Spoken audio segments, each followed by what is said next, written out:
Yesterday we spent the day at Jewel Cave National Monument and then Badlands National Park. Today we are up early and heading out to Mount Rushmore National Monument. So yesterday we didn't film a lot because we were with my cousin, Adrian, second cousin. And so we were just enjoying the time spending the day with her. But we did post a bunch on Instagram, so make sure you're following us there. And now we're off to see some dead presidents, so let's go. Let's go.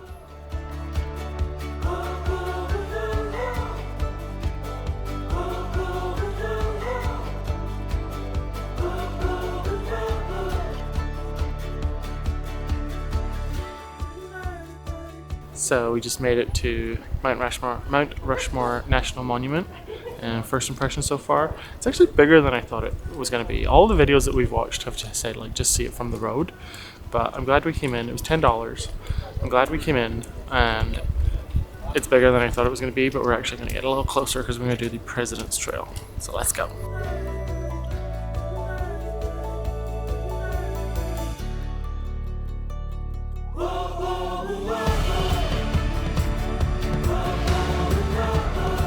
We are heading out on the Presidential Trail.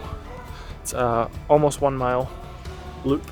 It has 425 stairs, but they seem to be all downstairs, so that's good.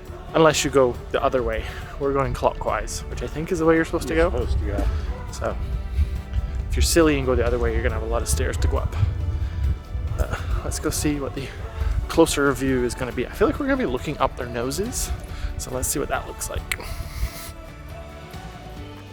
Should probably say for the non-Americans or the Americans who failed their history test, the 4 presidents whose faces are on Mount Rushmore are from left to right: George Washington, Thomas Jefferson. So George Washington, the first president; Thomas Jefferson, the third president, and then Teddy Roosevelt. I don't know what number of president he was, but he was the one who created national parks. And Abraham Lincoln, who is from Kentucky, as we learned recently, but he abolished slavery. So that's the 4 guys.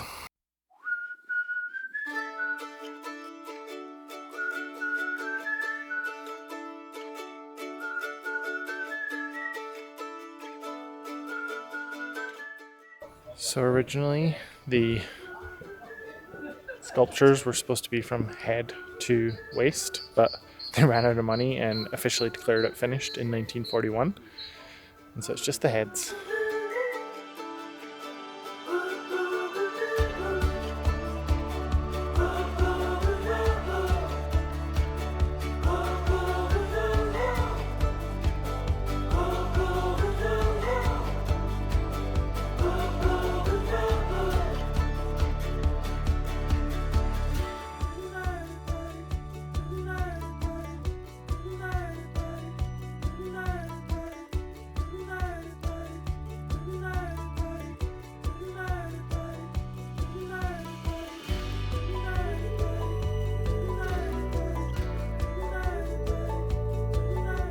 Well, that's our time at Mount Rushmore.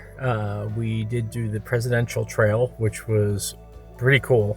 I liked getting up closer to the monument itself and learning about the presidents along the way. There were little plaques that you could read about each one of them along the way with its own viewpoint of that president specifically. It was cooler than I thought it would be. Actually, all of South Dakota has been much cooler than I thought it would be, and I was pleasantly surprised.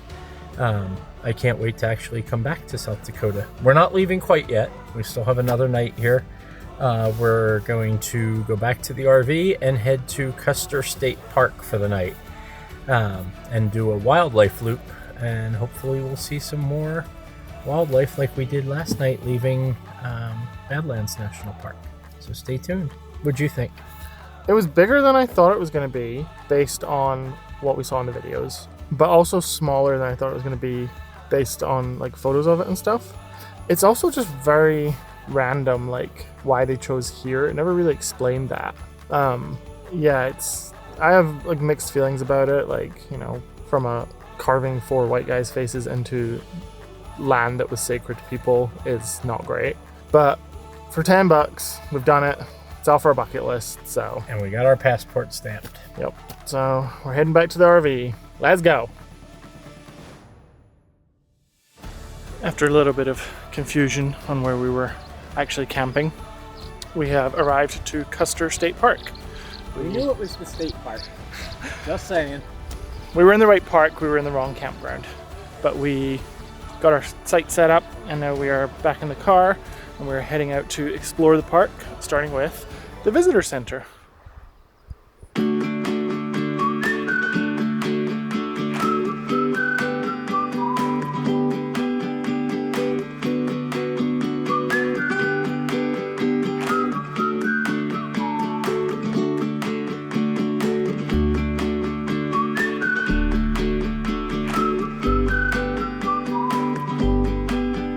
We have made it to Lake Sylvan. We're currently on the Lake Sylvan Lakeshore Trail. The drive to get up here started off pretty good, just, foresty. And then we saw deer. And we saw a bunch of deer. And then we got into the mountains, and there's these pinnacles, and we went through a very skinny, narrow tunnel. Needle's Eye Tunnel. Yeah. At the eye of the needle. For a state park, this is shooting above its weight with the stuff we're seeing so far. Oh, some geese. Oh, there's ducklings. Or goslings. So, let's go see what else we can see.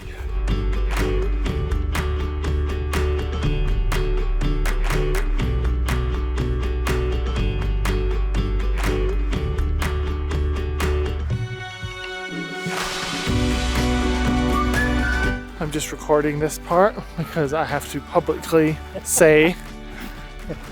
give Tim praise for finding both today and yesterday's activities and hikes and things to do. And he's feeling very needy, so some public validation will go a long way. Does that make you feel better? I spent a lot of time figuring out things to do for us that are fun, exciting, adventurous, picturesque, recordable for you. And look at it. Look at the result. Sylvan Lake.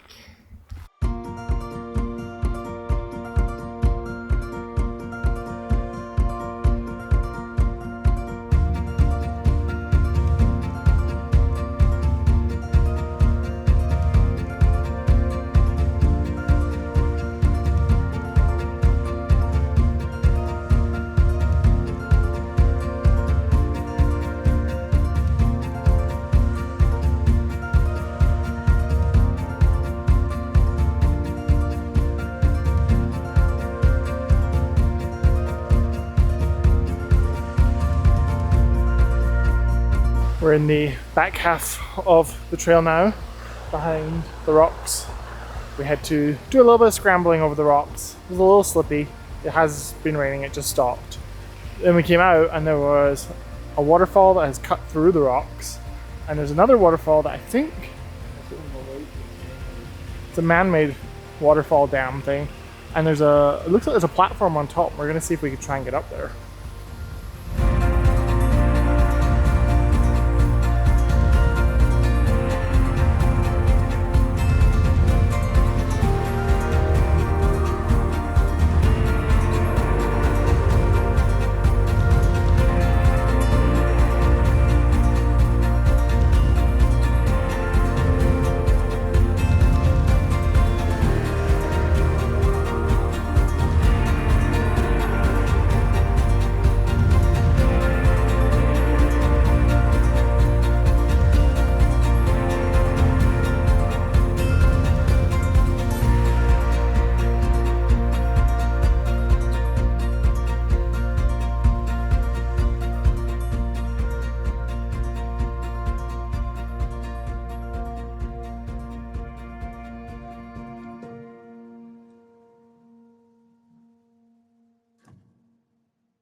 We just got back to the car after doing the Lakeshore Trail, and I thought it absolutely slapped.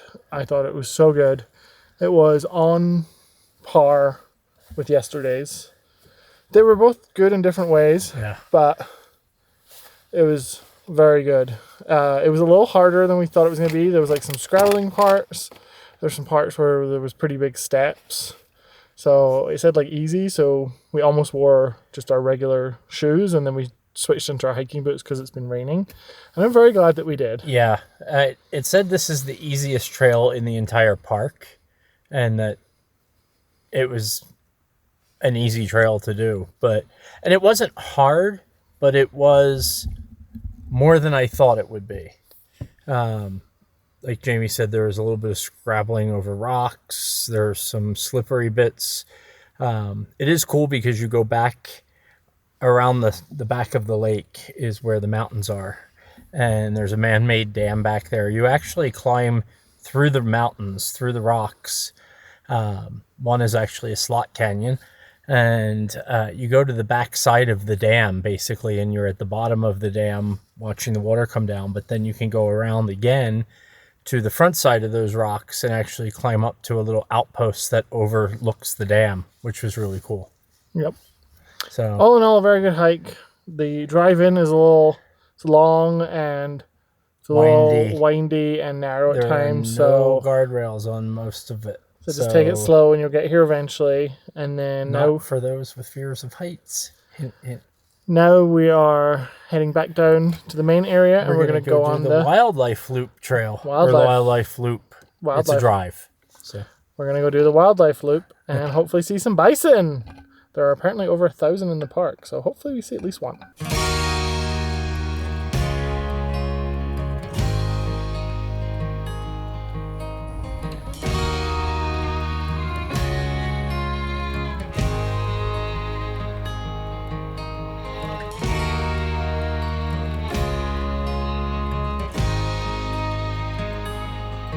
So we're still on the wildlife loop. We've so far seen prairie dogs, pronghorn, which might have made an antelope, and some bison. And then we just came around the corner a minute ago and there was a group of pronghorn / antelope, and one of them was kind of separated off from the rest. And then we noticed there was a coyote, and the one that had the horns, we think that means it's a male, was basically chasing the coyote. We know that means it's a male. Oh, okay. So there was one with the horns, which is a male, and he was, I guess, the protector of the herd, and he just kept chasing off the coyote, and the coyote kept trying to sneak back around to get to the females. Yeah. It was really cool. But obviously the coyote is scared of the horns because it was not fighting it at all. It was like, nope, I don't want to play with you. It was a big-ass coyote. Yeah.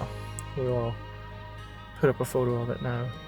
But I've only seen the 4 bison that were in the corral. I think they were injured or something. Yeah. One of them was limping. So we haven't seen any wild ones yet. So we're going to keep going. But if we don't see any tonight, we're going to come back early in the morning and also go on one of the... They're not off-road tracks, but there's tracks that are like dirt roads that you can cut across. They say open to public. We're not just going to go randomly on roads.